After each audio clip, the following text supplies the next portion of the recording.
I've been in darkness before. We all had. Foxholes at night, cellars in bombed-out cities, the belly of a transport ship crossing an ocean that wanted to swallow us whole. But that darkness always had company. The breathing of men beside you, the whisper of fear shared between shoulders pressed together in the dark. The worst darkness I ever knew was the one that came after sound stopped. After 2,000 men stopped breathing. I was 21 years old. I thought I understood death. I'd seen it, close enough to smell the copper and the rot, close enough to feel it on my hands. But death in battle is different. It's loud, it's confusing. It happens to them, not to you. You duck, you fire, you survive, and when it's over, you count the men who didn't. What I learned in that cave was different. Death can be quiet, death can be organized, and death can leave you standing, the only vertical thing in a room of horizontal silence, wondering why your heart is still beating when 2,000 others have stopped. They called it a hospital. Hibaru Cave, southern Okinawa, April 1945. But hospitals are where men go to heal. We went there to wait. For what, we didn't know. Food, maybe. Water, orders.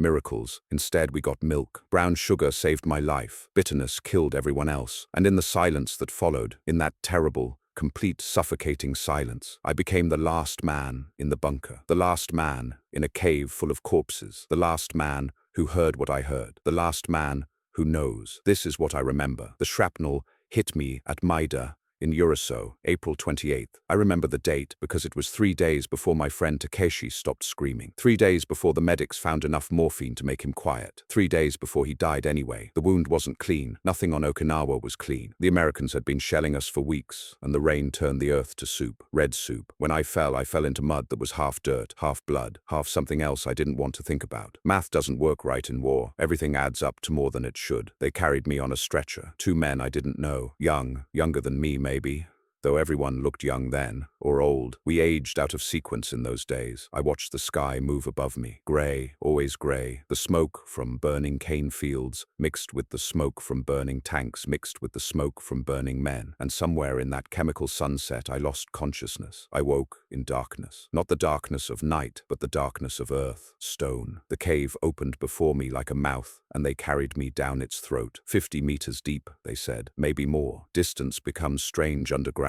The sound bounces wrong.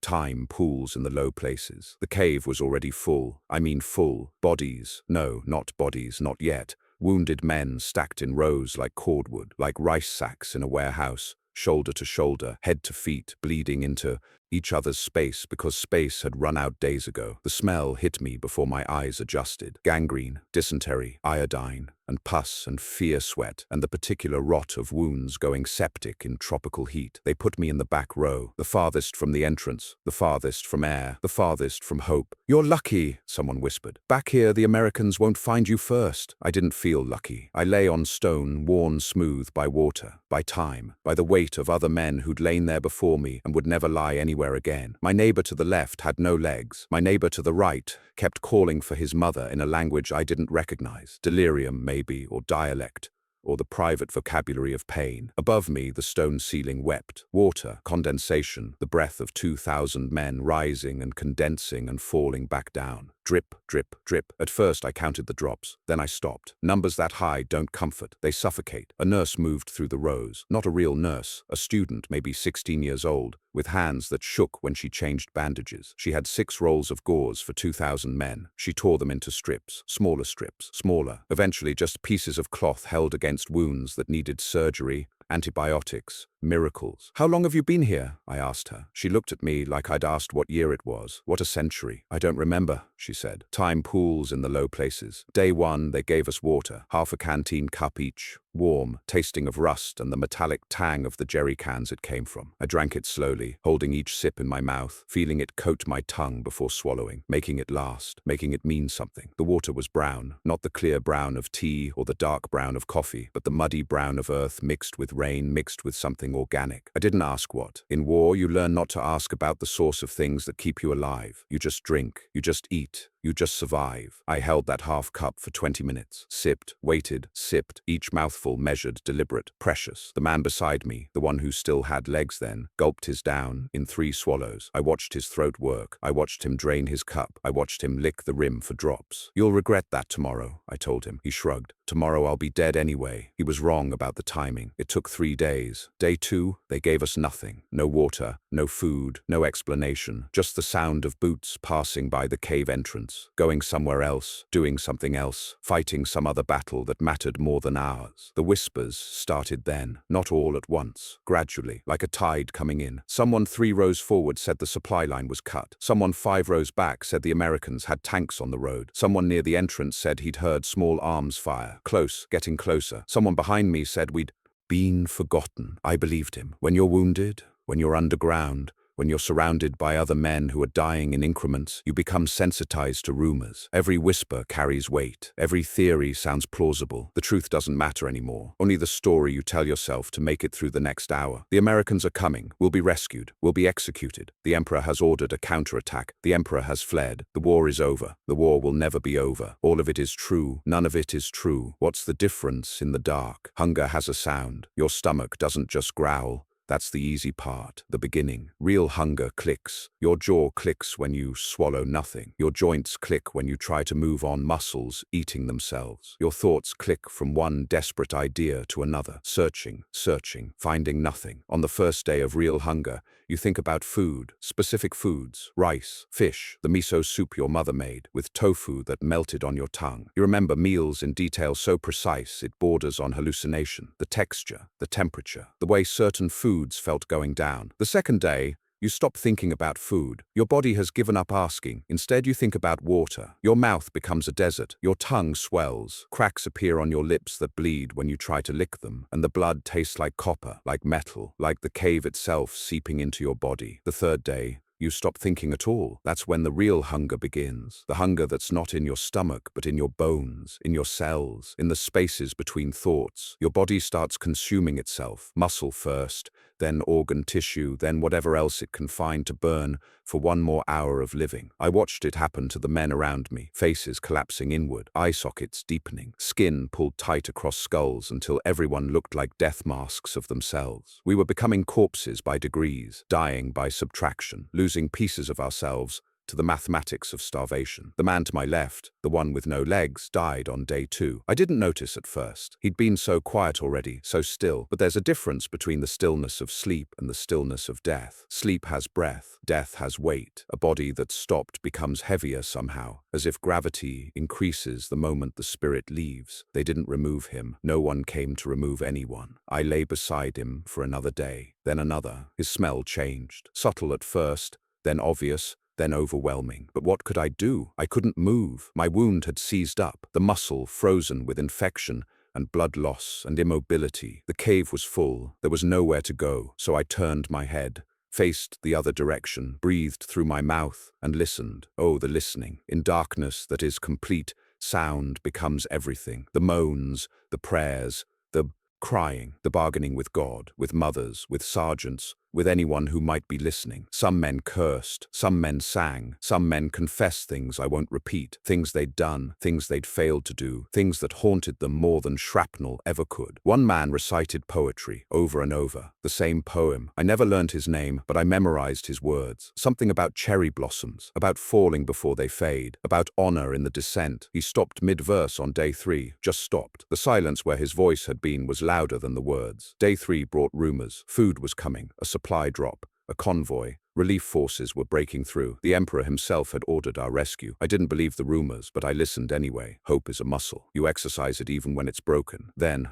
late in the day, or what I thought was late, time had abandoned us. I heard new sounds, movement, organization, the shuffle of feet that had purpose instead of delirium. Food is coming, someone said. Water, another corrected. Milk, a third voice insisted. They're bringing milk. The murmur of excitement rose. It started near the entrance and rippled backward, row to row, man to man, a wave of desperate anticipation. Men who hadn't spoken in days found their voices. Men who couldn't lift their heads tried. I heard it reach my row. Milk. They're distributing milk. I didn't cry. I'd run out of water for tears on day 2, but something inside me, some part that I'd thought dead, stirred, lifted, reached. Maybe we hadn't been forgotten after all. She came to me while I waited for the milk. The young nurse, the one with shaking hands. She knelt beside me in the darkness, and I felt something pressed into my palm, granular, sticky. Brown sugar, she whispered. It will do you good, at some time. At some time, strange words. Prophetic. I would think about them for 46 years. I put the sugar in my mouth, let it dissolve slowly. The sweetness was obscene in that place of rot and dying, like finding a flower growing from a corpse. I savored it. I rolled it on my tongue. I felt the crystals melt and the sweetness spread, and something like pleasure, actual pleasure, moved through me for the first time in days. Then the milk arrived. They came with buckets, 2 soldiers carrying buckets through the rows, stopping at each man, pouring small measures into waiting mouths. The sound of metal on metal, the sound of liquid pouring, the sound of men drinking, gulping, desperate. The bucket came closer. I could hear the wet sounds of swallowing, the grateful gasps, the whispered thanks. Closer. My row, my neighbor, the legless corpse to my left couldn't drink, so they moved to me. The soldier tilted the bucket, poured. I raised my head. I opened my mouth. I felt the liquid touch my lips. Bitter. Not the bitterness of medicine, not the bitterness of bad water. This was chemical, metallic, wrong. The sweetness of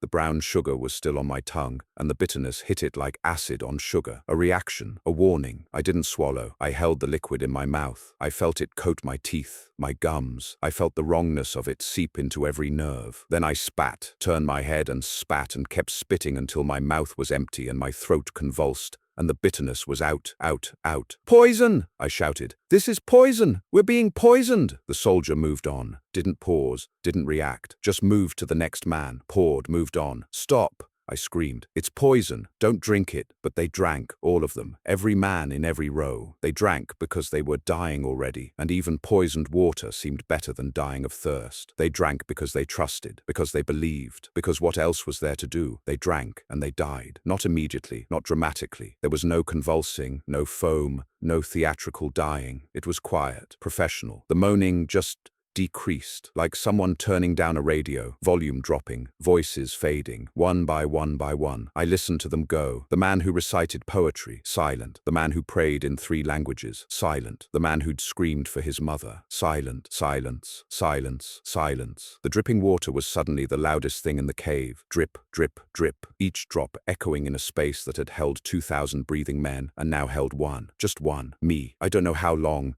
I lay there before I understood. Time had stopped meaning anything. Without the sounds of other men, their breathing, their moving, their dying, there was no clock. Just darkness and dripping water and the smell. Oh God, the smell. Cyanide has a smell. Bitter almonds, they say, but I didn't know that then. All I knew was that the cave suddenly smelled different. Sweeter, chemical. Like something industrial happening to something organic. Like the boundary between life and not life dissolving in the air itself. But beneath the cyanide was something older, the smell of bodies beginning the long chemistry of decay. In tropical heat, in enclosed space, in 95% humidity, flesh doesn't wait. It begins transforming immediately. Proteins breaking down, bacteria multiplying. The body becomes something else, something that belongs to the earth now, not to itself. I'd smelled death before, on battlefields, in burned-out tanks, in field hospitals where gangrene spread faster than antibiotics could chase it. But this was different. This wasn't death in passing. This was death accumulated, death concentrated, death as architecture, as atmosphere, as the very air I breathed. I pulled my shirt over my nose. It didn't help. The smell wasn't just in the air. It was on my skin, in my hair,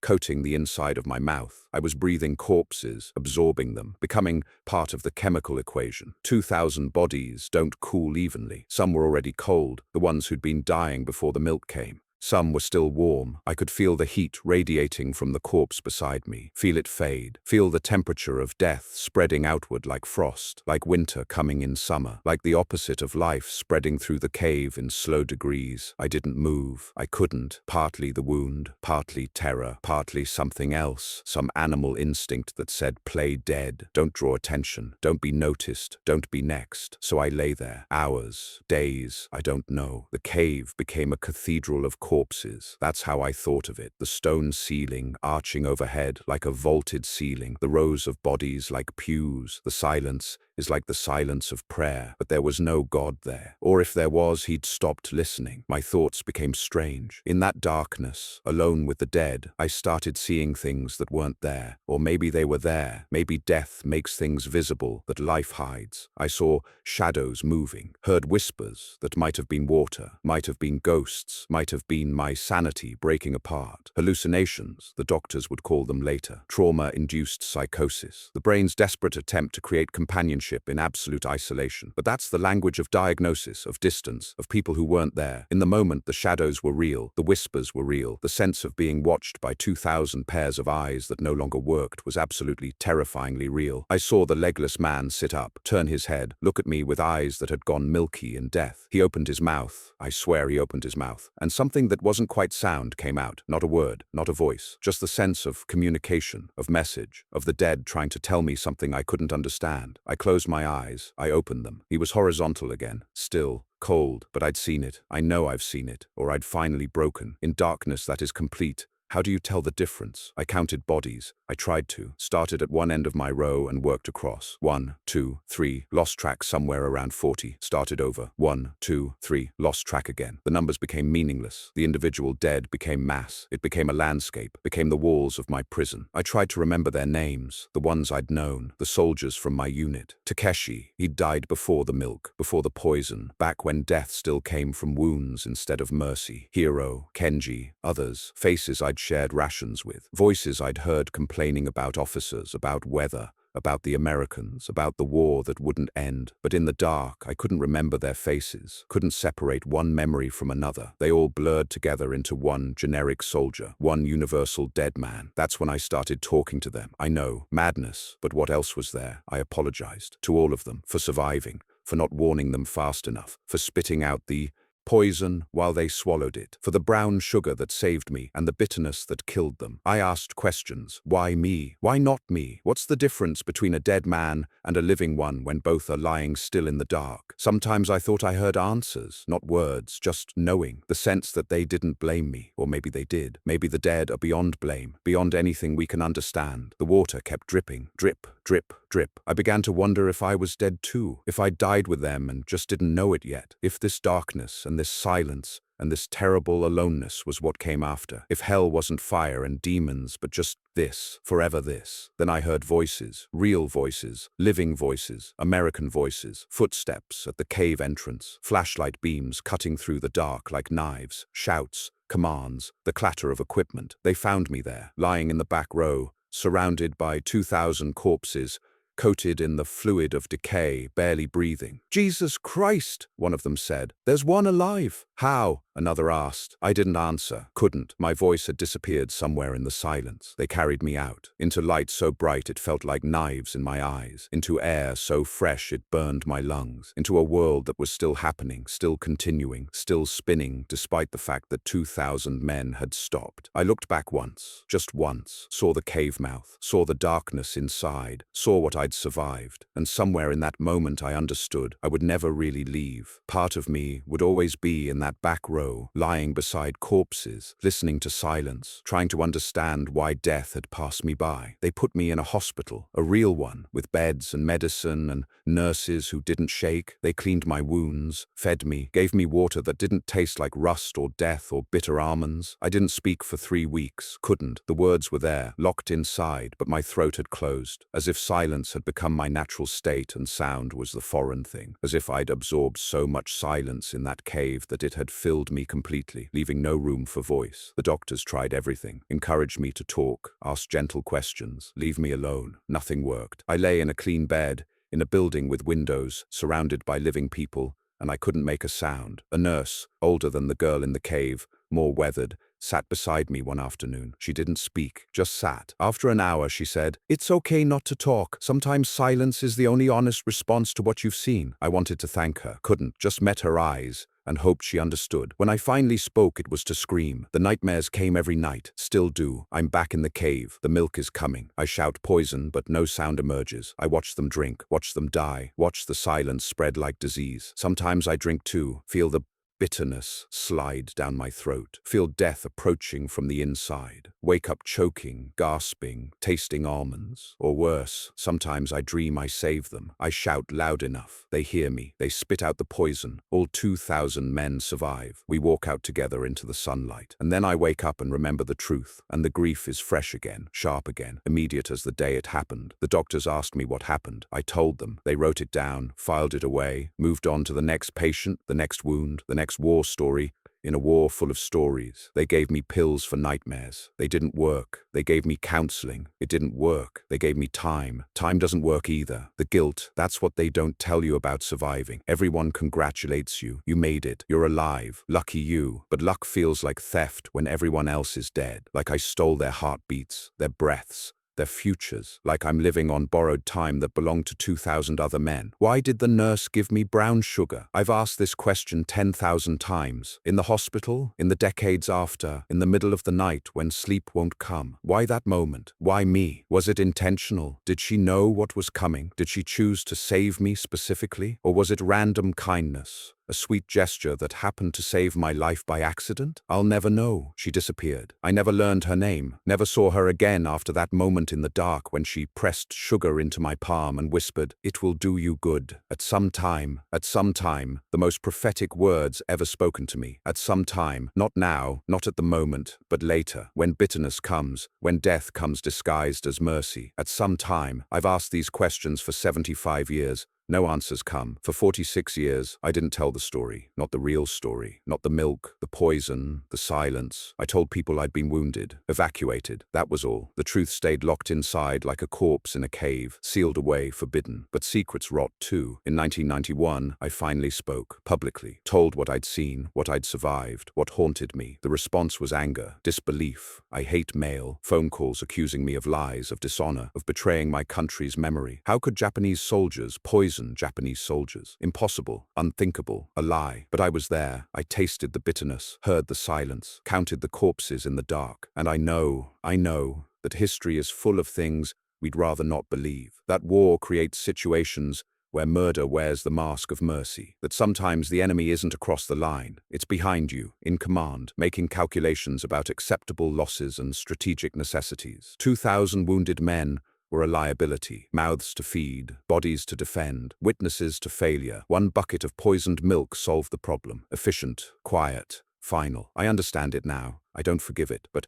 I understand. The nurse who gave me the brown sugar, I never learned her name, never saw her again. Maybe she died in the cave too. Maybe she escaped. Maybe she's still out there somewhere, an old woman now, carrying her own silence, her own secrets. Maybe she saved me on purpose. Maybe it was random kindness. Maybe brown sugar had nothing to do with it, and I survived through pure chance. The timing of a sip, the sensitivity of a tongue, the luck of tasting sweetness before bitterness. I don't know. I only know that I'm alive and they're dead, and the mathematics of that exchange will never balance. People ask if I've forgiven. Forgiven who? The soldiers who poured the milk? They were following orders. The officers who gave the orders? They were losing a war. The nurse who saved me? She did nothing wrong. God for letting it happen. I stopped believing in God somewhere between the second drip and the 1,000th. There's no one to forgive. There's only the memory, the weight of it, the way it sits on your chest in the dark, pressing down, making it hard to breathe. Sometimes I think the poison worked after all, that I did die in that cave, and this life, this long, haunted, guilty life, is just my body's refusal to accept it, that I've been a ghost for 75 years, walking through a world I shouldn't inhabit, breathing air meant for men who deserved it more. Other times I think I survived for a reason, to witness, to remember, to tell the story so that 2,000 men don't disappear into silence completely. I don't know which is true, maybe both, maybe neither. What I know is this: I'm 96 years old now. The cave is still 50 meters deep. The corpses are still stacked in rows. The silence is still complete. And somewhere in the dark, a young man with brown sugar on his tongue is still lying there, listening to the drip of water, counting the seconds between life and death, wondering why his heart keeps beating when 2,000 others have stopped. That young man is me, will always be me, the last man in the bunker, the last man standing in a cathedral of corpses, the last man who knows. I was there, I remember it, the sound, the silence, the smell. War doesn't end, it only fades until someone else finds it again. Until then, I'll keep telling you what I saw, when the dark returns, when the war returns, after dark.